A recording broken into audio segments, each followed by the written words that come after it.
ಯೋ guys, ಎಲ್ಲರೂ ಹೇಗಿದ್ದೀರಾ? ಎಲ್ಲರೂ ಚೆನ್ನಾಗಿದ್ದೀರಾ ಅಂತ ನಾನು ನಂಬ್ತೀನಿ. 2019ರಲ್ಲಿ ರಿಲೀಸ್ ಆದ ಪ್ರತಿ ಪೂವಂಕೋಳಿಯನ್ನು ಮೂವಿನೇ ನಾವು ನೋಡ್ತಾ ಇರೋದು. ನೋಡೋಕು ಮುಂಚೆ ಸಬ್ಸ್ಕ್ರೈಬ್ ಮಾಡದಿರೋರು ಸಬ್ಸ್ಕ್ರೈಬ್ ಮಾಡ್ಕೊಳ್ಳಿ, ಮರೆಯದೆ ಬೆಲ್ ಐಕಾನ್ ಪ್ರೆಸ್ ಮಾಡಿ. ನೀವು ಮಾಡೋ ಸಬ್ಸ್ಕ್ರಿಪ್ಷನ್, ಶೇರ್, ಲೈಕ್, ಕಮೆಂಟ್ಸ್ ನಮಗೆ ಮೋಟಿವೇಶನಲ್ ಆಗಿ ಇರುತ್ತೆ. ಫಾಲೋ ಮಾಡದಿರೋರು ಫಾಲೋ ಮಾಡ್ಕೊಳ್ಳಿ. ಬನ್ನಿ ಕತೆ ಒಳಗಡೆ ಹೋಗೋಣ.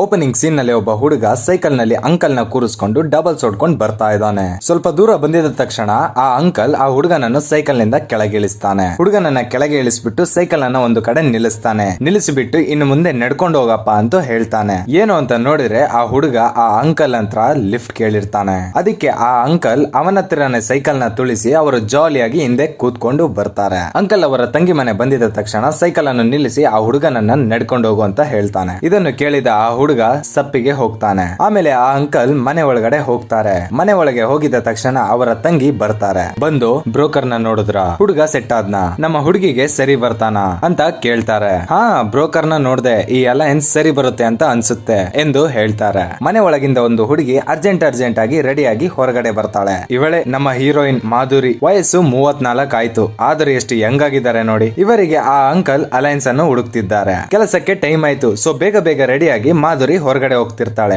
ಅಂಕಲ್ ಒಬ್ರು ಟೈಲರ್ ಅಂಗಡಿ ಮಡಗಿರ್ತಾರೆ. ಅದಕ್ಕೆ ಮಾಧುರಿ ಹತ್ರ ಬಂದು, ನಾನು ಒಂದು ಮದುವೆ ಆರ್ಡರ್ ಅನ್ನು ಹಿಡಿದಿದ್ದೀನಿ, ಅದಕ್ಕೆ ನೀನೇ ಬಂದು ಅಳತೆ ತಗೊಂಡು ಹೊಲ್ಕೊಡ್ಬೇಕು ಅಂತ ಕೇಳ್ತಾರೆ. ಅದಕ್ಕೆ ಮಾಧುರಿ, ಸರಿ ನಾನು ಕೆಲಸ ಮುಗಿಸಿ ಬರ್ತೀನಿ, ಬರೋ ಪೇಮೆಂಟ್ ಅಲ್ಲಿ ನನಗ್ 50 ನಿಮಗ್ 50 ಅಂತ ಹೇಳ್ತಾಳೆ. ಅಂಕಲ್ ಸರಿ ಅಂತ ಹೋಗ್ತಾರೆ. ಆಮೇಲೆ ನಮ್ಮ ಮಾಧುರಿ ನಡ್ಕೊಂಡು ಹೋಗ್ತಾ ಇದ್ದಾಳೆ. ರೋಡ್ ನಲ್ಲಿ ನಮ್ಮ ಮಾಧುರಿ ಅವರ ಫ್ರೆಂಡ್ ರೋಸಮ್ಮ ಅವರ ಬಾಯ್ ಫ್ರೆಂಡ್ ಜೊತೆ ಮಾತಾಡ್ತಾ ಇರ್ತಾಳೆ. ನಮ್ಮ ಮಾಧುರಿ ಅವಳನ್ನು ದಾಟು ಹೋಗಿರೋದನ್ನ ಅವಳು ಗಮನಿಸಲೇ ಇಲ್ಲ. ಆಮೇಲೆ ಫೋನ್ ಅನ್ನು ಕಟ್ ಮಾಡಿ ಒಂದು ಅಂಕಲ್ ಜೊತೆ ಡ್ರಾಪ್ ಕೇಳ್ತಾಳೆ. ಅಂಕಲ್ ಹತ್ತಿರ ಡ್ರಾಪ್ ಅನ್ನ ತಗೊಂಡು ಮಾಧುರಿ ಜೊತೆ ಜಾಯ್ನ್ ಆಗ್ತಾಳೆ. ಆಮೇಲೆ ಇಬ್ರು ಮಾತಾಡ್ಕೊಂಡು ನಡ್ಕೊಂಡು ಹೋಗ್ತಾರೆ. ಬಸ್ ಸ್ಟಾಪ್ ಗೆ ಹೋಗಿ ಬಸ್ ಅನ್ನು ಹತ್ತುತ್ತಾರೆ. ಇಬ್ಬರಿಗೂ ಸೀಟ್ ಸಿಗುತ್ತೆ. ಪಕ್ಕದಲ್ಲೇ ಕೂತಿದ್ದಾರೆ. ಬಸ್ಸು ರಶ್ ಆಗಿರುತ್ತೆ. ಸಿಕ್ಕಾಪಟ್ಟೆ ಜನ ಟ್ರಾವೆಲ್ ಮಾಡ್ತಾ ಇದ್ದಾರೆ. ಅದರಲ್ಲಿ ಒಬ್ಬ ಬರ್ತಾನೆ.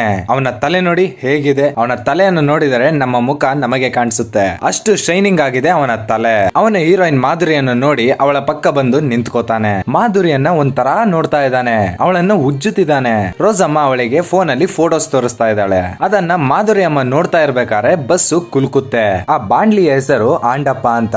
ಇದೇ ಚಾನ್ಸ್ ಅನ್ನ ಯೂಸ್ ಮಾಡಿ ಹಾಗೆ ಮಾಧುರಿಯ ಮೇಲೆ ಬೀಳ್ತಾನೆ. ಮಾಡೋದ್ನ ಮಾಡ್ಬಿಟ್ಟು, ನಿಧಾನಕ್ಕೆ ಹೋಗಪ್ಪ ಡ್ರೈವರ್ ಅಂತ ಡ್ರೈವರ್ಗೆ ರೇಗ್ತಾನೆ. ಆಗ ಹೇಳಿದಕ್ಕೆ ಕಂಡಕ್ಟರ್, ನೀವು ಹಿಂದೆ ಹೋಗಿ ನಿಂತ್ಕೊಳ್ಳಿ ಅಂತ ಹೇಳ್ತಾನೆ. ಅದಕ್ಕೆ ಅವನು ಇನ್ನ ಚೆನ್ನಾಗಿ ಉಜ್ಬಿಟ್ಟು ಹಿಂದ್ಗಡೆ ಹೋಗ್ತಾನೆ. ನಮ್ಮ ಹೀರೋಯಿನ್ ಮಾಧುರಿ ಅವನನ್ನ ನೋಡ್ತಾ ಇರ್ತಾಳೆ. ಮತ್ತೆ ಬಸ್ಸು ಟೌನ್ ಗೆ ಬರುತ್ತೆ. ಮಾಧುರಿ ಮತ್ತೆ ರೋಸಮ್ಮ ಅವರು ಇಬ್ರು ಕೆಲ್ಸಕ್ಕೆ ಜಾಯ್ನ್ ಆಗ್ತಾರೆ. ಒಂದು ಬಟ್ಟೆ ಅಂಗಡಿಯಲ್ಲಿ ಸ್ಟಾಫ್ ಆಗಿ ಇಬ್ರು ಕೆಲಸ ಮಾಡ್ತಾ ಇರ್ತಾರೆ. ನಮ್ಮ ಹೀರೋಯಿನ್ ಅಂಕಲ್ ಜೊತೆ ಮದುವೆ ಮನೆಗೆ ಹೋಗಿ ಅಳತೆ ತಗೋಬೇಕಲ್ವಾ, ಅದಕ್ಕೆ ಬಟ್ಟೆ ಅಂಗಡಿಯ ಓನರ್ ಹತ್ರ ನಾನು ಟೆಂಪಲ್ ಗೆ ಹೋಗ್ಬೇಕು ಅಂತ ಸುಳ್ಳು ಹೇಳಿ ಪರ್ಮಿಷನ್ ತಗೊಂಡು ಅಲ್ಲಿಂದ ಹೊರಗಡೆ ಬರ್ತಾಳೆ. ಆಮೇಲೆ ಮಾಧುರಿ ಅಂಕಲ್ ನ ಜೊತೆಗೆ ಮದುವೆ ಮನೆಗೆ ಬರ್ತಾಳೆ. ಬಂದು ಮನೆ ಒಳಗೆ ಹೋಗಿ ತುಂಬಾ ಜನರ ಹತ್ತಿರ ಅಳತೆಯನ್ನು ತಗೋತಾಳೆ. ಆಮೇಲೆ ಅಂಕಲ್ ಮತ್ತೆ ಮಾಧುರಿ ಖುಷಿಯಾಗಿ ಮಾತಾಡ್ಕೊಂಡು ಬರ್ತಾ ಇರ್ತಾರೆ. ನೆಕ್ಸ್ಟ್ ದಿನ ಬೆಳಗ್ಗೆ ಒಬ್ಬ ಬ್ಯಾಂಕ್ ಆಫೀಸರ್ ಬಂದು ಲೋನ್ ಅಮೌಂಟ್ ನ ಕಟ್ಟು, ಇಲ್ಲ ನಿನ್ನ ಮಾನ ಮರ್ಯಾದೆಯನ್ನು ಹರಾಜಾಕ್ಬಿಡ್ತೀನಿ ಅಂತ ಕೆಟ್ಟದಾಗಿ ಬೈತಾನೆ. ಅದಕ್ಕೆ ಅವಳು ಅದೇ ಟೆನ್ಷನ್ ಅಲ್ಲಿ ಕೆಲಸಕ್ಕೆ ರೆಡಿಯಾಗಿ ಹೋಗ್ತಾಳೆ. ಬಸ್ ಅಲ್ಲಿ ರೋಸಮ್ಮಗೆ ಸೀಟ್ ಸಿಕ್ಕಿದೆ. ಅವಳು ಕೂತಿದ್ದಾಳೆ. ಮಾಧುರಿಗೆ ಸೀಟ್ ಇದ್ರುವೆ ಬೇಜಾರ್ನಿಂದ ನಿಂತ್ಕೊಂಡಿರ್ತಾಳೆ. ಅವಾಗ ಆಂಡಪ್ಪ, ಅದೇ ಶೈನಿಂಗ್ ತಲೆ ಇದ್ದಾನಲ್ಲ, ಅವನು ಯಾರನೋ ಬಸ್ ಅಲ್ಲಿ ಹುಡುಕ್ತಿದ್ದಾನೆ ಅಂತ ಅನ್ಸುತ್ತೆ. ನೋಡಿದ್ರೆ ನಮ್ಮ ಮಾಧುರಿಯನ್ನೇ ಹುಡುಕ್ತಾ ಇದ್ದಾನೆ. ಹಾಗೆ ನಿಧಾನವಾಗಿ ಹೀರೋಯಿನ್ ಹಿಂದೆ ಬರ್ತಾನೆ. ಅವಳನ್ನ ಒಂಥರ ನೋಡ್ತಾ ಇದ್ದಾನೆ. ನಮ್ಮ ಮಾಧುರಿಗೆ ಟೆನ್ಷನ್ ಇರೋದ್ರಿಂದ ಹಿಂದೆ ಮುಂದೆ ಯಾರಿದ್ದಾರೆ ಅಂತಾನು ಗೊತ್ತಾಗ್ತಾ ಇಲ್ಲ. ಬೇಜಾರ್ನಲ್ಲಿ ಇದ್ದಾಳೆ ಅಲ್ವಾ, ಅದಕ್ಕೆ ಬಸ್ ಸ್ಟ್ಯಾಂಡ್ ಬರುತ್ತೆ. ಬ್ರೇಕ್ ಹಾಕಿದಾಗ ಬಸ್ಸು ಕುಲ್ಕುತ್ತೆ ಅಲ್ವಾ. ಈ ಚಾನ್ಸ್ ಅನ್ನ ಯೂಸ್ ಮಾಡಿ ಆ ಶೈನಿಂಗ್ ತಲೆ ಏನ್ ಮಾಡ್ತಾನೆ ಅಂತ ನೀವೇ ನೋಡಿ. ಏನ್ ಮಾಡ್ತಾನೆ ನೋಡಿ. ಪಾಪ ಮಾಧುರಿ ಹಿಂದೆ ತಿರುಗಿ ನೋಡೋಷ್ಟರಲ್ಲಿ ಆಂಡಪ್ಪ ಬಸ್ ಬಿಟ್ಟು ಓಡೋಗಿರ್ತಾನೆ. ನಮ್ಮ ಹೀರೋಯಿನ್ ಬಿಡೋ ತರ ಇಲ್ಲ. ಅವನ ಮುಖವನ್ನು ನೋಡ್ಕೊಂಡ್ಬಿಟ್ಟಿದ್ದಾಳೆ. ಹಿಂದೆನೆ ಚೇಸ್ ಮಾಡ್ಕೊಂಡು ಓಡೋಗ್ತಾ ಇದ್ದಾರೆ. ಆದರೆ ಶೈನಿಂಗ್ ತಲೆ ಎಸ್ಕೇಪ್ ಆಗ್ಬಿಡ್ತಾನೆ. ಆಮೇಲೆ ರೋಸಮ್ಮ ಮಾಧುರಿನ ಹುಡ್ಕೊಂಡ್ ಬಂದು, ಲೇ ಏನೇ ಆಯ್ತು, ಯಾಕೆ ರೋಡಲ್ಲಿ ನಿಂತಿದ್ಯಾ ಅಂತ ಕೇಳ್ಬೇಕಾದ್ರೆ ಅದಕ್ಕೆ ನಮ್ಮ ಮಾಧುರಿ ನಡೆದಿದ್ನೆಲ್ಲ ಹೇಳ್ತಾಳೆ. ಅದಕ್ಕೆ ರೋಸಮ್ಮ, ಲೇ ಬಿಡೆ, ಇದು ಎಲ್ಲ ಹೆಣ್ಮಕ್ಳಿಗೂ ನಡೆಯೋದೆ ಅಂತ ಹೇಳ್ತಾಳೆ. ಡೈಲಿ ಯಾವ್ದಾರ ಹುಡುಗರು ಯಾವ್ದಾರ ಹುಡುಗಿರ್ನ ಬಸ್ ಅಲ್ಲಿ ಮುಟ್ತಾನೆ ಇರ್ತಾರೆ. ನಾವೇನ್ ಮಾಡಕ್ಕಾಗುತ್ತೆ ಅಂತ ಸಮಾಧಾನ ಮಾಡಿ ಕರ್ಕೊಂಡು ಹೋಗ್ತಾಳೆ. ನಮ್ಮ ಮಾಧುರಿಗೆ ಆಲ್ರೆಡಿ ಬ್ಯಾಂಕ್ ಲೋನ್ ಪ್ರಾಬ್ಲಮ್ ಇರುತ್ತೆ. ಇವಾಗ ಇದು ಬೇರೆ. ಕೆಲಸ ಮಾಡ್ಬೇಕಾದ್ರೂ ಬೇಜಾರಾಗಿ ಇರ್ತಾಳೆ ನಮ್ಮ ಮಾಧುರಿ. ಕೆಲಸ ಮುಗಿಸಿ ಮನೆಗೆ ಹೋದ್ರುವೆ ಅದೇ ನೆನಪಲ್ಲಿರ್ತಾಳೆ. ನನ್ನ ಪರ್ಮಿಷನ್ ಇಲ್ಲದೆ ನನ್ನ ಮೈಯನ್ನು ಹೇಗೆ ಮುಟ್ದ ಅಂತ ಅವಳೆ ಪ್ರಶ್ನೆ ಹಾಕೋತಿದ್ದಾಳೆ. ನಿದ್ದೆನೆ ಬರ್ತಾ ಇಲ್ಲ ಪಾಪ. ಆಮೇಲೆ ಬೆಳಿಗ್ಗೆ ಬೇಗ ಎದ್ದು ನಮ್ಮ ಹೀರೋಯಿನ್ ಬಸ್ ಸ್ಟಾಪ್ ಗೆ ಬರ್ತಾಳೆ. ಹೋಗೋ ಬರೋ ಬಸ್ ನ ಎಲ್ಲ ನೋಡ್ತಾ ಇದ್ದಾಳೆ. ಆ ಶೈನಿಂಗ್ ತಲೆಯನ್ನ ಹುಡುಕ್ತಾ ಇದ್ದಾಳೆ. ಅವಾಗ ರೋಸಮ್ಮ ಬಂದು, ಏನೇ ನನ್ನ ಬಿಟ್ಬಿಟ್ಟು ಬಂದ್ಬಿಟ್ಟೆ ಯಾಕೆ ಅಷ್ಟು ಸೀರಿಯಸ್ ಆಗಿ ಅವನನ್ನು ಹುಡುಕ್ತಾ ಇದ್ಯಾ ಅಂತ ಕೇಳ್ತಾಳೆ. ಬೇಡ ಕಣೆ, ಅವನು ಗಂಡ್ಸು ಏನಾರ ಮಾಡ್ಬಿಡ್ತಾನೆ ಅಂತ ಹೇಳ್ತಾಳೆ. ಹಾಗೆ ಹೇಳ್ಬೇಕಾದ್ರೆ ಗಂಡ್ಸಾಗಿದ್ರೆ ಏನು, ಅವನ ಮುಖವನ್ನು ನಾನು ನೋಡ್ಕೊಂಡಿದ್ದೀನಿ, ಅವನಂತೂ ನಾನು ಸುಮ್ನೆ ಬಿಡಲ್ಲ, ಅವನು ಮಾರ್ಕೆಟ್ ನಲ್ಲಿ ಯಾವ್ದಾರು ಅಂಗಡಿ ಇಟ್ಟಿರ್ಬೇಕು ಅಂತ ಮಾರ್ಕೆಟ್ ಗೆ ರೋಸಮ್ಮನ ಕರ್ಕೊಂಡು ಹೋಗ್ತಾಳೆ ನಮ್ಮ ಮಾಧುರಿ. ಮಾರ್ಕೆಟ್ ಗೆ ಹೋದ್ರೆ ಅಲ್ಲಿ ದೊಡ್ಡ ಗಲಾಟೆನೆ ನಡೀತಾ ಇದೆ. ಏನು ಅಂತ ನೋಡಿದ್ರೆ ಆ ಆಂಡಪ್ಪ, ಅದೇ ಶೈನಿಂಗ್ ತಲೆ, ಅವನು ರೌಡಿ ಅನ್ಸುತ್ತೆ. ದೊಡ್ಡ ದೊಡ್ಡ ರೌಡಿಗಳಿಗೆ ಹೇಗೆ ಹೊಡಿತಿದ್ದಾನೆ ನೋಡಿ, 4-5 ಜನರಿಗೆ ಒಬ್ನೇ ಹೊಡಿತಾ ಇದ್ದಾನೆ. ಅದಕ್ಕೆ ರೋಸಮ್ಮ, ಲೇ ನೋಡ್ದ, ಅವನು ದೊಡ್ಡ ರೌಡಿ ಅನ್ಸುತ್ತೆ, ನೀನೇನಾದ್ರು ಜಗಳಕ್ಕೆ ಹೋಗಿದ್ರೆ ಏನಾಗ್ತಿತ್ತು ಅಂತ ಹೇಳ್ಬೇಕಾದ್ರೆ ಅವನು ಏನೇ ಇರ್ಲಿ ಕಣೆ, ಅವನು ಯಾರೇ ಆಗಿರ್ಲಿ, ನನ್ನ ಪರ್ಮಿಷನ್ ಇಲ್ಲದೆ ನನ್ನ ಮೈಯನ್ನು ಹೇಗೆ ಮುಡ್ದ ಅಂತ ಕ್ವಶನ್ ಮಾಡ್ತಿದ್ದಾಳೆ ನಮ್ಮ ಮಾಧುರಿ. ಹೀಗೆ ಹೇಳಿ ಮುಂದಕ್ಕೆ ಹೋಗ್ತಾಳೆ ನಮ್ಮ ಮಾಧುರಿ. ಅದಕ್ಕೆ ರೋಸಮ್ಮ, ಲೇ ಬೇಡ ಕಣೆ ಅಂತ ಹಿಡಿದು ಎಳೆದು ನಿಲ್ಲಿಸ್ತಾಳೆ. ಹಾಗೆ ಮಾರ್ಕೆಟ್ ಸುತ್ತ ಫೈಟ್ ನಡೀತಾನೆ ಇರುತ್ತೆ. ನಮ್ಮ ಮಾಧುರಿಯನ್ನು ಫಾಲೋ ಮಾಡ್ತಾ ಇರ್ತಾಳೆ. ಜಗಳ ಎಲ್ಲ ಮುಗಿಸಿ ಬುಲೆಟ್ ಅನ್ನ ತಗೊಂಡು ಹೋಗ್ತಾನೆ ನಮ್ಮ ಆಂಡಪ್ಪನ್. ಅವನನ್ನೇ ಗುರಾಯಿಸಿ ನೋಡ್ತಾ ಇರ್ತಾಳೆ ನಮ್ಮ ಮಾಧುರಿ. ಆಮೇಲೆ ಕೆಲಸಕ್ಕೆ ಹೋಗ್ತಾಳೆ. ಲಂಚ್ ಟೈಮ್ ಅಲ್ಲಿ ಅವರ ಫ್ರೆಂಡ್ಸ್ ಜೊತೆನೂ ಡಿಸ್ಕಸ್ ಮಾಡ್ತಾಳೆ. ಹೀಗೆ ಹೇಳ್ಬೇಕಾದ್ರೆ ಶೀಬಾ ಅನ್ನೋ ಹುಡುಗಿ ಬರ್ತಾಳೆ. ಆಂಡಪ್ಪನನ್ನ ಏನಾರು ಮಾಡ್ತೀರಾ, ಅವನು ಎಲ್ಲಿದ್ದಾನೆ ಅಂತ ನನಗೆ ಗೊತ್ತು ಅಂತ ಹೇಳ್ತಾಳೆ. ನಿನಗೇನೆ ಈ ವಿಷಯದಲ್ಲಿ ಇಷ್ಟು ಕ್ಯೂರಿಯಾಸಿಟಿ ಅಂತ ಮಾಧುರಿ ಕೇಳ್ತಾಳೆ. ನಾನು ನಿಮ್ ತರನೇ ಆಂಡಪ್ಪನಿಂದ ಅನುಭವಿಸಿದೀನಿ, ನನ್ ಕೈಯಲ್ಲೂ ಏನು ಮಾಡಕ್ ಆಗ್ಲಿಲ್ಲ, ನೀವಾದ್ರೂ ಏನಾದ್ರೂ ಮಾಡಿ ಅಂತ ಒಂದು ಅಡ್ರೆಸ್ ಅನ್ನ ಹೇಳ್ತಾಳೆ ಶೀಬಾ. ಆ ಅಡ್ರೆಸ್ಗೂ ರೋಸಮ್ಮನ ಕರ್ಕೊಂಡು ಹೋಗ್ತಾಳೆ ನಮ್ಮ ಮಾಧುರಿ. ಅಲ್ಲಿರೋರ ಹತ್ತಿರ ಆಂಡಪ್ಪನ್ ಇಲ್ಲಿರ್ತಾನೆ ಅಂತ ವಿಚಾರಿಸ್ತಿರ್ತಾಳೆ ನಮ್ಮ ಮಾಧುರಿ. ಅದಕ್ಕೆ ಒಂದು ಅಡ್ರೆಸ್ ಕೊಟ್ಟು, ಅಲ್ಲಿಗೆಲ್ಲ ಹೋಗ್ಬೇಡಿ, ಅಲ್ಲೆಲ್ಲ ಕುಡುಕ್ರು ಇರ್ತಾರೆ, ಹೋದ್ರೆ ಗಲಾಟೆ ಮಾಡ್ತಾರೆ ಅಂತ ಹೇಳ್ತಾರೆ. ಆದರೂ ನಮ್ಮ ಮಾಧುರಿ ಬಿಡೋ ತರಾನೇ ಇಲ್ಲ. ಆ ಜಾಗಕ್ಕೂ ಆಂಡಪ್ಪನ ಹುಡಿಕೊಂಡು ಹೋಗ್ತಾಳೆ. ರೋಸಮ್ಮಗೂ ಭಯ ಆಗ್ಬಿಡುತ್ತೆ. ಅದಕ್ಕೆ ಮಾಧುರಿಗೆ ಅದು ಇದು ಅಂತ ರೀಸನ್ ಹೇಳಿ ಎಸ್ಕೇಪ್ ಆಗ್ಬಿಡ್ತಾಳೆ. ಆ ಅಡ್ರೆಸ್ ಗೆ ನಮ್ಮ ಮಾಧುರಿ ಒಬ್ಬಳೇ ನಡ್ಕೊಂಡು ಹೋಗ್ತಾ ಇದ್ದಾಳೆ. ನೈಟ್ 11 ಗಂಟೆ ಆಗಿದೆ. ಒಂದು ಬೈಕ್ ನಮ್ಮ ಮಾಧುರಿಯನ್ನ ಕ್ರಾಸ್ ಮಾಡಿ ಸುಮಾರು ದೂರ ಹೋಗಿ ನಿಲ್ಲುತ್ತೆ.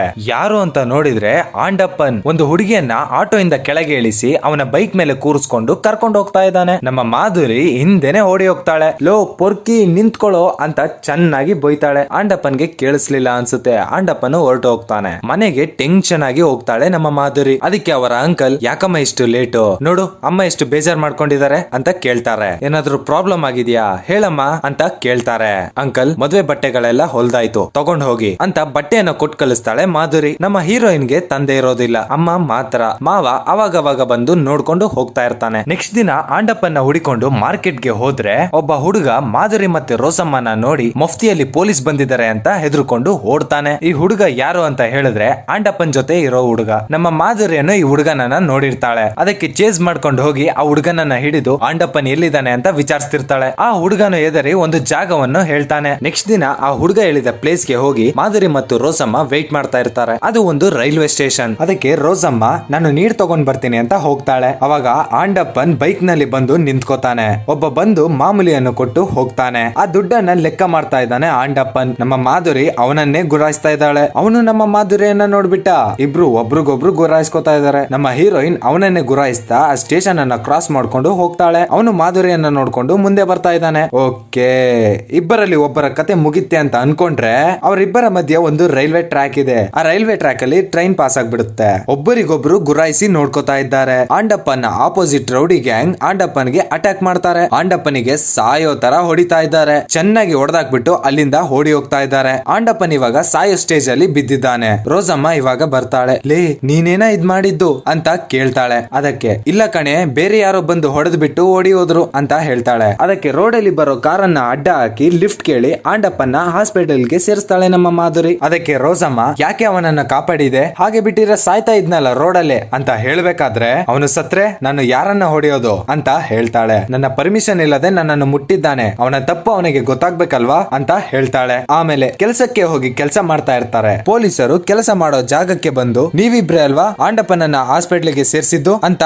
ಕೇಳ್ತಾರೆ. ಸ್ಟೇಷನ್ ಗೆ ಬನ್ನಿ, ವಿಚಾರಿಸಬೇಕಿದೆ ಅಂತ ಹೇಳಿ ಹೋಗ್ತಾರೆ. ಅದಕ್ಕೆ ಆ ಬಟ್ಟೆ ಅಂಗಡಿಯ ಓನರ್, ನೋಡಮ್ಮ, ನನಗೆ ಕಾಕಿ ಬಟ್ಟೆ ಮಾರೋದಕ್ಕೆ ಇಷ್ಟ, ಆದರೆ ಕಾಕಿ ಬಟ್ಟೆ ಅವರು ಒಳಗೆ ಬರೋದು ಇಷ್ಟ ಇಲ್ಲ, ಆದ್ರಿಂದ ನೀವಿಬ್ರು ನಾಳೆ ಕೆಲಸಕ್ಕೆ ಬರ್ಬೇಡಿ ಅಂತ ಹೇಳ್ತಾರೆ. ಆಮೇಲೆ ಇಬ್ರು ಪೊಲೀಸ್ ಸ್ಟೇಷನ್ ಗೆ ಹೋಗ್ತಾರೆ. SI ವಿಚಾರಿಸಿ ಅವಳ ಫೋನ್ ನಂಬರ್ ಅನ್ನ ತಗೋತಾನೆ. ನಾನು ಕಾಲ್ ಮಾಡ್ತೀನಿ, ಸೇವ್ ಮಾಡಿ ಇಟ್ಕೊಳ್ಳಿ, ಏನಾದ್ರೂ ಪ್ರಾಬ್ಲಮ್ ಬಂದ್ರೆ ನನಗೆ ಕಾಲ್ ಮಾಡಿ ಅಂತ ಹೇಳ್ತಾನೆ. ಸರಿ ಅಂತ ನಮ್ಮ ಹೀರೋಯಿನ್ ಹೋಗ್ತಾಳೆ. ಸ್ಟೇಷನ್ ಇಂದ ಹೊರಗಡೆ ಬಂದ ತಕ್ಷಣ ಶೀಬಾ ಕಾಲ್ ಮಾಡಿ ಒಂದು ಜಾಗವನ್ನ ಹೇಳ್ತಾಳೆ. ಆ ಅಡ್ರೆಸ್ ಹುಡಿಕೊಂಡು ಆಟೋದಲ್ಲಿ ಹೋಗ್ತಿರ್ಬೇಕಾದ್ರೆ SI ಕಾಲ್ ಮಾಡ್ತಾನೆ. ಮಾಧುರಿ ಅವನ ನಂಬರ್ ಅನ್ನ ಸೇವ್ ಮಾಡ್ಕೋತಾಳೆ. ಶೀಬಾ ಯಾರನ್ನು ಕರ್ಕೊಂಡ್ ಬಂದಿದ್ದಾಳೆ. ಅವನು ಏನ್ ಹೇಳ್ತಾನೆ ಅಂದ್ರೆ, SIಗೂ ಆಂಡಪ್ಪನ್ಗೂ ಮೊದ್ಲಿಂದ ಆಗ್ಬರಲ್ಲ, ಮಾರ್ಕೆಟ್ ಅಲ್ಲಿ ಬರೋ ಮಾಮೂಲಿಗಾಗಿ ಇಬ್ರು ಕಚ್ಚಾಡ್ತಾ ಇದ್ರು. ಅದಕ್ಕೆ ಆ SIನೇ ಹುಡುಗರನ್ನ ಸೆಟ್ ಮಾಡಿ ಆಂಡಪ್ಪನನ್ನ ಸಾಯಿಸೋಕೆ ಪ್ಲಾನ್ ಮಾಡಿದ್ದು. ನೀವು ಗೊತ್ತಿಲ್ಲದೆ ಅವನನ್ನು ಕಾಪಾಡಿ ಹಾಸ್ಪಿಟಲ್ ಹಾಸ್ಪಿಟಲ್ ಗೆ ಸೇರ್ಸ್ಬಿಟ್ಟಿದ್ದೀರಾ. ಸೊ ಈಗ ಆ ಕೇಸನ್ನ ಯಾರ ತಲೆ ಮೇಲಾರ ಹಾಕೋಕೆ ನೋಡ್ತಾನೆ ಆ SI. ಯಾಕೆ ಯಾರು ಸಿಕ್ಲಿಲ್ಲ ಅಂದ್ರೆ ನಿಮ್ ತಲೆ ಮೇಲೆ ಕಟ್ಟೋಕೆ ನೋಡ್ಬೋದು SI. ಹುಷಾರಾಗಿರಿ. ಮತ್ತೆ ಆಂಡಪ್ಪನ್ ಮಿಸ್ಬಿಹೇವ್ ಮಾಡಿದ್ದು ಯಾರ ಹತ್ರನು ಹೇಳಲೇಬೇಡಿ. ಖಂಡಿತ ಆ SI ಗಂತೂ ಹೇಳಲೇಬೇಡಿ. ಆಮೇಲೆ ಕೇಸ್ ನ ನಿಮ್ ತಲೆಗೆ ಕಟ್ಬಿಡ್ತಾನೆ ಅಂತ ಹೇಳಿ ಹೋಗ್ತಾನೆ ಆ ಹುಡ್ಗ. ಅದಕ್ಕೆ ಮಾಧುರಿ ಇನ್ನ ಬೇಜಾರಾಗಿ ಸಪ್ಪಿಗೆ ಮನೆಗೆ ಬರ್ತಾಳೆ. ಮನೆಗೆ ಬಂದ್ರೆ ಅಂಕಲ್ ಯಾಕಮ್ಮ ಏನಾಯ್ತು, ಯಾಕೆ ಸಪ್ಪಿಗೆ ಇದೆಯಾ ಅಂತ ಮತ್ತೆ ಮತ್ತೆ ಕೇಳ್ತಾನೆ ಇರ್ತಾರೆ. ನಮ್ಮ ಮಾಧುರಿನು ನಡೆದಿದ್ದೆಲ್ಲಾನು ಹೇಳ್ತಾರೆ ಆ ಅಂಕಲ್ಗೆ. ಇದನ್ನು ಕೇಳಿ ಅಂಕಲ್ ನಮಗೆ ಯಾಕಮ್ಮ ಇವೆಲ್ಲ, ನೀನು ಸುಮ್ನೆ ಇದ್ಬಿಡು ಎಲ್ಲ ಸರಿ ಹೋಗುತ್ತೆ ಅಂತ ಹೇಳ್ತಾರೆ. ಇವಾಗ ನಮ್ಮ ಮಾಧುರಿಗೆ ಕೆಲ್ಸ ಇಲ್ಲ, ಸೊ ಮನೆಯಲ್ಲೇ ಇದ್ದಾರೆ. ನೆಕ್ಸ್ಟ್ ಡೇ ರೋಸಮ್ಮ ಫೋನ್ ಮಾಡಿ ಮನೆಗೆ ಕರೀತಾಳೆ. ರೋಸಮ್ಮ ಮನೆಗೆ ಹೋಗ್ತಾರೆ ಮಾಧುರಿ. ರೋಸಮ್ಮ ಯಾಕೆ ಏನಾಯ್ತು ನಿನ್ನ ಫೋನ್ಗೆ, ನಿನ್ನೆ ನೈಟ್ ಕಾಲ್ ಮಾಡಿದಾಗ ಸ್ವಿಚ್ ಆಫ್ ಬಂತು ಅಂತ ಕೇಳ್ತಾಳೆ. ಏನಿಲ್ಲ ಕಣೆ, ಆ SI ಸುಮ್ಮನೆ ಮೆಸೇಜ್ ಮಾಡ್ತಾ ಇದ್ದ, ಅದಕ್ಕೆ ಸ್ವಿಚ್ ಆಫ್ ಮಾಡ್ಬಿಟ್ಟಿದೆ ಅಂತ ಹೇಳ್ತಾಳೆ. ಇವಾಗ ನಮ್ಮ ರೋಸಮ್ಮನಿಗೆ ಒಳ್ಳೆ ಅಲೈನ್ಸ್ ಬಂದಿದೆ ಅಂತೆ, ಅದು ಅಬ್ರಾಡ್ ಇಂದ ಸಂಬಂಧ ಬಂದಿದೆ ಅಂತೆ. ಅದಕ್ಕೆ ಅವಳ ಹಳೆ 5 ಬಾಯ್ ಫ್ರೆಂಡ್ ಜೊತೆನು ಬ್ರೇಕಪ್ ಮಾಡ್ಕೊಂಡ್ಲಂತೆ. ಒಬ್ಬ ಮಾತ್ರ ಎಷ್ಟು ಹೇಳೋರು ಕೇಳ್ತಾನೆ ಇಲ್ವಂತೆ. ಅದಕ್ಕೆ ಅವನ ಹತ್ತಿರ ಬ್ರೇಕಪ್ ಮಾಡ್ಕೋಬೇಕು ಅಂತ ಮಾಧುರಿ ಹತ್ರ ಐಡಿಯಾ ಕೇಳ್ತಿದ್ದಾಳೆ ನಮ್ಮ ರೋಸಮ್ಮ. ನಾನಿದ್ದೀನಿ ಕಣೆ ಬಾರೆ, ನಾನ್ ಬ್ರೇಕಪ್ ಮಾಡಿಸ್ಕೊಡ್ತೀನಿ ಅಂತ ಹೇಳ್ತಾಳೆ. ಅಂತ ಒಂದು ಜಾಗಕ್ಕೆ ಹೋಗಿ ಒಂದು ಹುಡುಗನಿಗೆ ವೇಟ್ ಮಾಡ್ತಾ ಇರ್ತಾರೆ. ಆವಾಗ ಒಬ್ಬ ಹುಡುಗ ಬಂದು ರೋಸಮ್ಮನ ತಪ್ಕೊಂಡು, hey baby how are you, what is the matter ಅಂತ ಕೇಳ್ತಾನೆ. ಇವನೇ ನಮ್ಮ ರೋಸಮ್ಮನ ಬಾಯ್ ಫ್ರೆಂಡ್. ಮಾಧುರಿ ಆ ಹುಡುಗನ ಹತ್ತಿರ ಬಂದು ಇರೋ ಮ್ಯಾಟರ್ ಅನ್ನ ಹೇಳಿ ಅವರಿಬ್ಬರಿಗೂ ಬ್ರೇಕಪ್ ಮಾಡಿಸ್ತಾಳೆ. ಪಾಪ ಆ ಹುಡುಗ 2 ಡೈಲಾಗ್ ಹೊಡೆದ್ಬಿಟ್ಟು ಸಪ್ಪಿಗೆ ಹೋಗ್ತಾನೆ. ನೆಕ್ಸ್ಟ್ ಡೇ SI ಮಾಧುರಿಯನ್ನ ಸ್ಟೇಷನ್ ಗೆ ಕರೆಸಿ ರೌಡಿಗಳನ್ನ ತೋರಿಸಿ ಇವರ ಆಂಡಪ್ಪನ್ ಮೇಲೆ ಅಟ್ಯಾಕ್ ಮಾಡಿದ್ದು ಅಂತ ಕೇಳ್ತಾನೆ. ಹೌದು ಅಂತ ಹೇಳ್ತಾಳೆ ನಮ್ಮ ಮಾಧುರಿ. ಅದಕ್ಕೆ SI ಯಾರು ನಿಮ್ಗೆ ಆಂಡಪ್ಪನ್ ಮೇಲೆ ಅಟ್ಯಾಕ್ ಮಾಡೋಕೆ ಹೇಳಿದ್ದು ಅಂತ ಕೇಳ್ತಾನೆ. ಅದಕ್ಕೆ ಆ ಹುಡುಗರು ಈ ಹುಡುಗಿನೇ ಸರ್ ಅಂತ ಮಾಧುರಿಯ ಮೇಲೆ ಎತ್ತಾಗ್ತಾ ಇದ್ದಾರೆ. ನಮ್ಮ ಮಾಧುರಿ ಹೆದರ್ಕೊಂಡು ಟೆನ್ಷನ್ ಆಗ್ಬಿಡ್ತಾಳೆ. ಅದಕ್ಕೆ ಆ SI ಏನು ಹೆದರ್ಕೋಬೇಡಮ್ಮ, ನಾನಿದ್ದೀನಿ, ಈ ಕೇಸ್ ನಾನ್ ನೋಡ್ಕೋತೀನಿ, ನೈಟ್ ಫೋನ್ ಮಾಡ್ತೀನಿ, ಮೆಸೇಜ್ ಮಾಡ್ತೀನಿ, ಜಸ್ಟ್ ರಿಪ್ಲೈ ಮಾಡೋದು ಸಾಕು ಅಂತ ಹೇಳ್ತಾನೆ. ಅವತ್ತು ರಾತ್ರಿ ನಮ್ಮ ರೋಸಮ್ಮನಿಗೆ ಮದ್ವೆಗೂ ಮುಂಚೆ ಹುಡುಗಿಗೆ ಮಾಡೋ ಸಂಪ್ರದಾಯವನ್ನು ರೋಸಮ್ಮನಿಗೆ ಮಾಡ್ತಾ ಇರ್ತಾರೆ. ಅವಾಗ SI ಮೆಸೇಜ್ ಮಾಡ್ತಾನೆ, ನಿನ್ನ ಡೈರೆಕ್ಟ್ ಆಗಿ ನೋಡ್ಬೇಕು ಅಂತ ರೊಮ್ಯಾಂಟಿಕ್ ಆಗಿ ಮೆಸೇಜ್ ಮಾಡ್ತಾನೆ. ಅದಕ್ಕೆ ನಮ್ಮ Madhuri next day police quarters ಗೆ ಹೋಗಿ SI ಮನೆ ಒಳಗೆ ಹೋಗ್ತಾಳೆ. SI ಹೆಂಡತಿ ಬಾಗ್ಲು ತೆಗಿತಾಳೆ. ನಮ್ಮ ಮಾಧುರಿಯನ್ನ ನೋಡಿದ ತಕ್ಷಣ SI ನಡುಗೋಗ್ತಾನೆ. ಸರ್ ಹೇಳಿ ಸರ್, ನೀವು ತಾನೇ ಡೈರೆಕ್ಟ್ ಆಗಿ ನೋಡ್ಬೇಕು ಅಂದ್ರಲ್ಲ, ಏನ್ ವಿಷಯ ಹೇಳಿ ಅಂತ ಕೇಳ್ತಾಳೆ. ಇದನ್ನ ಕೇಳಿಸ್ಕೊಳ್ತಾ ಇರೋ SI ಹೆಂಡತಿ ಗುರಾಯಿಸ್ತಾಳೆ. ಏನಿಲ್ಲಮ್ಮ, ಕೇಸ್ ಬಗ್ಗೆ ಅಷ್ಟೇ, ನೀನ್ ಹೋಗಮ್ಮ ಒಳಗೆ ಅಂತ ಕಳಿಸ್ಬಿಡ್ತಾನೆ ಹೆಂಡತಿನ. ಇನ್ ಮುಂದೆ ಮೆಸೇಜ್ ಮಾಡಲ್ಲ, ಕಾಲು ಮಾಡಲ್ಲ, ದಯವಿಟ್ಟು ಇಲ್ಲಿಂದ ಹೋಗು ಅಂತ ಕೇಳ್ಕೊತಾನೆ SI. ಅದಕ್ಕೆ ನಮ್ಮ ಮಾಧುರಿಯು ಸರಿ ಅಂತ ಬಂದ್ಬಿಡ್ತಾಳೆ. ನೆಕ್ಸ್ಟ್ ಡೇ ಪೊಲೀಸ್ ಕಾನ್ಸ್ಟೇಬಲ್ಸ್ ಗಳು ಮಾಧುರಿಯ ಮನೆಗೆ ಬಂದು ನೀನೇ ಆಂಡಪ್ಪನ ಕೊಲೆ ಮಾಡಿರೋ ವೆಪನ್ ಅನ್ನ ಎಲ್ಲಿಟ್ಟಿದ್ಯಾ ಅಂತ ಮನೆಯೆಲ್ಲ ಹುಡುಕಾಡ್ತಿರ್ತಾರೆ. ಈ ಕೇಸನ್ನ ಮಾಧುರಿಯ ಮೇಲೆ ಹಾಕೋಕೆ ನೋಡ್ತಾನೆ ನಮ್ಮ SI. ಇನ್ನೊಂದು ಕಡೆ ಆಂಡಪ್ಪನ್ಗೆ ಕಾನ್ಶಿಯಸ್ ಬಂದು ಕಣ್ಣನ್ನ ಬಿಟ್ಟಿರ್ತಾನೆ. ಅದಕ್ಕೆ SI ಹೋಗಿ ಯಾರು ನಿನ್ನ ಅಟ್ಯಾಕ್ ಮಾಡಿದ್ದು ಅಂತ ಕೇಳ್ತಿರ್ತಾನೆ. ನನಗೆ ಯಾರು ಅಂತ ಗೊತ್ತು, ಆದ್ರೆ ನಾನು ಹೇಳಲ್ಲ ಅಂತ ಹೇಳ್ತಾನೆ ಆಂಡಪ್ಪನ್. ಅದಕ್ಕೆ SI ಟೆನ್ಷನ್ ಆಗಿ, ಓ ಇವನು ಕಾನ್ಶಿಯಸ್ ಗೆ ಬಂದ್ಬಿಟ್ಟಿದ್ದಾನೆ, ನಮ್ಮನ್ನ ಸಿಗಾಕ್ಸ್ಬಿಟ್ರೆ ಅಷ್ಟರಲ್ಲಿ ಇವನ್ ಕಥೆಯನ್ನ ಮುಗಿಸ್ಬೇಕು ಅನ್ಕೋತಾನೆ SI. ಆಮೇಲೆ ನಮ್ಮ ರೋಸಮ್ಮನಿಗೆ ಮದ್ವೆ ಆಗಿ ಗಂಡನ ಮನೆಯಲ್ಲಿ ಇರ್ತಾಳೆ. ಅವಳನ್ನ ನೋಡಕ್ಕೆ ಹೋಗ್ತಾಳೆ ಮಾಧುರಿ. ಹಾಗೆ ಮಾತಾಡ್ತಾ ಇರ್ಬೇಕಾದ್ರೆ ಶಿಬಾ ಫೋನ್ ಮಾಡ್ತಾಳೆ. ಒಂದು ಅಡ್ರೆಸ್ ಅನ್ನ ಕೊಟ್ಟು ಆ ಅಡ್ರೆಸ್ ಗೆ ಬಾ ಅಂತ ಹೇಳ್ತಾಳೆ. ಹೋದ್ರೆ ಆಂಡಪ್ಪನ್ಗೆ ಕಾನ್ಶಿಯಸ್ ಬಂದಿರೋ ವಿಷಯನ ಹೇಳ್ತಾಳೆ ಶಿಬಾ. ಅದಕ್ಕೆ ಹಾಸ್ಪಿಟಲ್ ಗೆ ಹೊಡೆಯಕ್ಕೆ ಹೋಗೋಣ ಅಂತ ಹೋಗ್ತಾಳೆ ಮಾಧುರಿ. ಅಲ್ಲಿ ವಿಚಾರಿಸಿ ನೋಡಿದರೆ ಆಂಡಪ್ಪನ್ ಡಿಸ್ಚಾರ್ಜ್ ಆಗಿ ಹೋಗ್ಬಿಟ್ಟಿದಾನಂತೆ. ಎಲ್ಲಿ ಸಿಗ್ತಾನೆ ಅಂತ ಹುಡುಕ್ತಾ ಇದ್ದಾಳೆ ನಮ್ಮ ಮಾಧುರಿ. ಆಂಡಪ್ಪನ ಹುಡುಗ ಅದೇ ಮೊದ್ಲೊಂದ್ಸತಿ ಅಟ್ಯಾಕ್ ಮಾಡಿರ್ತಾಳಲ್ಲ ನಮ್ಮ ಮಾಧುರಿ, ಅವನೇ ಏನೋ ಸಾಮಾನನ್ನ ತಗೊಂಡು ಒಂದು ಕಡೆ ಹೋಗ್ತಾ ಇರ್ತಾನೆ. ಸೊ ಅವನ್ನ ಫಾಲೋ ಮಾಡಿ ಹೋಗ್ತಾಳೆ ನಮ್ಮ ಮಾಧುರಿ. ಒಂದು ಕಾಡು ಒಳಗಡೆ ಒಂಟಿ ಮನೆ ಇದೆ. ಆ ಒಂಟಿ ಮನೆ ಒಳಗೆ ಹೋಗ್ತಾಳೆ ಮಾಧುರಿ. ನೋಡಿದರೆ ಮುಂದೆ ಆಂಡಪ್ಪನ್ ಮಲಗಿದಾನೆ. ಹೊಡೆಯೋಣ ಅಂತ ನೋಡಿದ್ರೆ ಆಂಡಪ್ಪನ್ಗೆ ಎದ್ದೇಳಕ್ಕೂ ಶಕ್ತಿ ಇಲ್ಲ. ಅಷ್ಟೇ ಯಾಕೆ ಅಲ್ಲಾಡಕ್ಕೂ ಸಹ ಆಗ್ತಾ ಇಲ್ಲ ಅವನಿಗೆ. ನಮ್ಮ ಮಾಧುರಿಯನ್ನ ನೋಡಿ ಅಳೋದಕ್ಕೆ ಸ್ಟಾರ್ಟ್ ಮಾಡ್ತಾನೆ. ಬೋಡ್ತಾಳೆ ಆಂಡಪ್ಪನ್. ಅದಕ್ಕೆ ಆಂಡಪ್ಪನ ಹೆಂಡತಿ ಬಂದು, ಇನ್ನು ಮುಂದೆ ನನ್ನ ಗಂಡನಿಗೆ ಎದೊಳಕ್ಕೆ ಆಗಲ್ಲಮ್ಮ, ತುಂಬಾ ಕಷ್ಟ, ಲೈಫ್ ಲಾಂಗ್ ಹೀಗೆ ಸತ್ತ ಹೆಣ ತರ ಬಿದ್ದಿರ್ತಾನಂತೆ. ಇದನ್ನ ಕೇಳಿ ಬೇಜಾರಾಗಿ ಹೊರಗೆ ಬರ್ತಾಳೆ ಮಾಧುರಿ. ಬಸ್ ಅನ್ನು ಕ್ಯಾಚ್ ಮಾಡಿ ರಿಟರ್ನ್ ಮನೆಗೆ ಹೋಗ್ತಾ ಇರ್ತಾಳೆ ಮಾಧುರಿ. ಬೇಜಾರಾಗಿ ಕೂತಿರ್ಬೇಕಾರೆ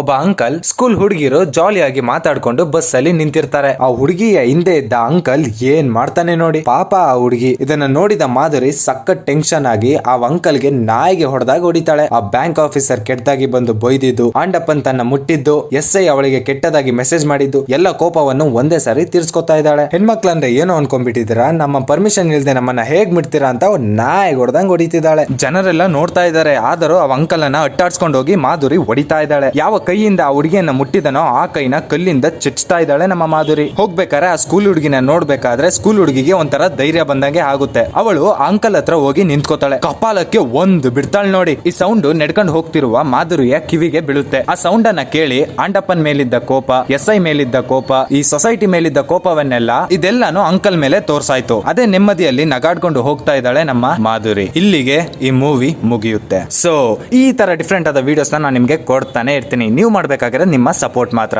ಸೊ ಏನು ಇಲ್ಲ, ನಿಮ್ಮ ಫ್ರೆಂಡ್ಸ್ಗೆ ಇಲ್ಲ ನಿಮ್ಮ ರಿಲೇಟಿವ್ಸ್ಗೆ ಈ ತರ ಒಂದು ಚಾನಲ್ ಇದೆ ನೋಡು ಚೆನ್ನಾಗಿದೆ ಅಂತ ಹೇಳಿದ್ರೇನೆ ಸಾಕು. Soon catch people with another nice video. Take care and bye.